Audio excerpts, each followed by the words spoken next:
First-person shooters have been inching away recently from actual shooting, embracing more action-adventure elements. While aspects like stealth and escort missions certainly have their place, sometimes you just want to play a game that lets you fill a horde of monsters full of holes with reckless abandon. Painkiller Hell Wars is definitely one of those games.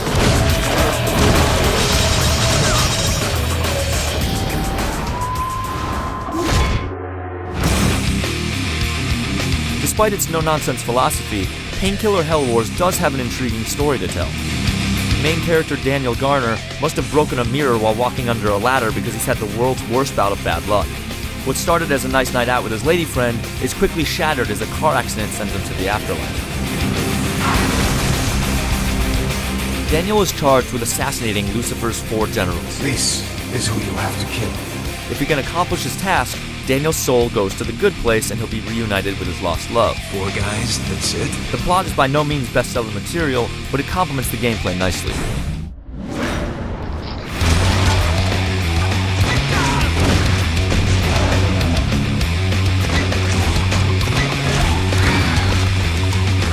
Painkiller's mantra is simple: if it's not you, kill it.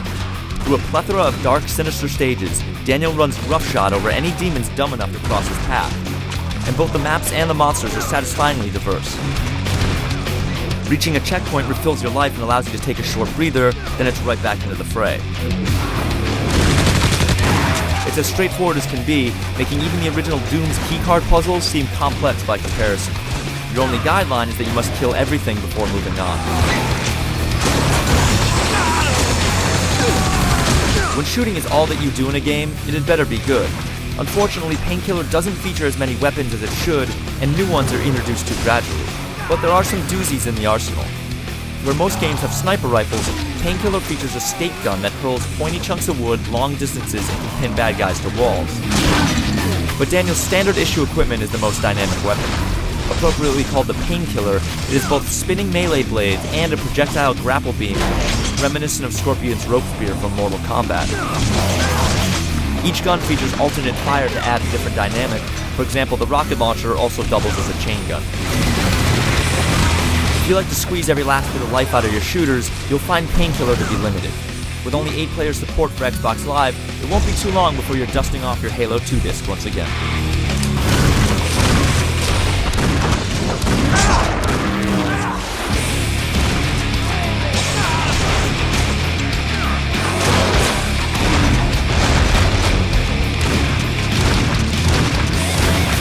Straightforward design comes equally straightforward gameplay.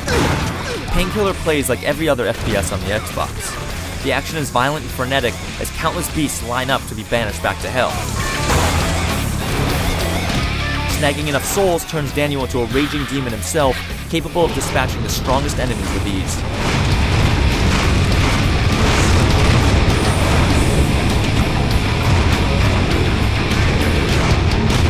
Boss battles are among Painkiller's shining moments. You've rarely seen adversaries this huge before, and Daniel is often getting up close and personal with them. For the rest of the game, the formula doesn't stray that much from the first level to the last. Painkiller offers up a good time, but can get repetitive after an hour or two.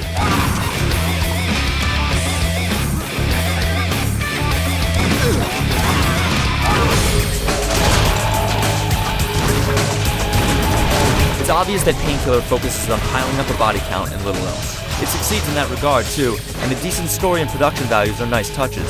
But the game's lack of ambition keeps it from really distinguishing itself among first-person shooters. Attempts at replay value don't quite hit the mark, and multiplayer is underwhelming, making Painkiller Hell Wars merely a temporary cure for an itchy trigger finger.